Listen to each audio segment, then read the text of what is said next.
Have you ever sat in a perfectly quiet room and heard something? A faint, high-pitched ring that seems to come from nowhere at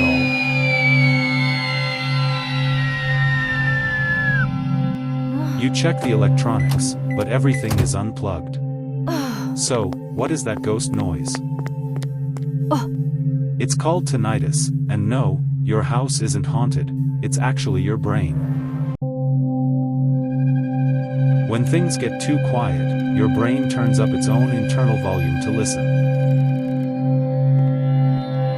Usually, the sounds of the world mask this, making the ringing completely disappear. But be careful. Loud noises can scare your ears and make that ringing stay longer. Stress and lack of sleep can also make the phantom sound feel much louder.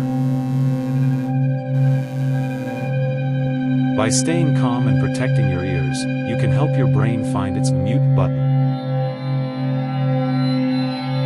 It's just your body's way of saying, "I'm listening." Follow for more body mysteries.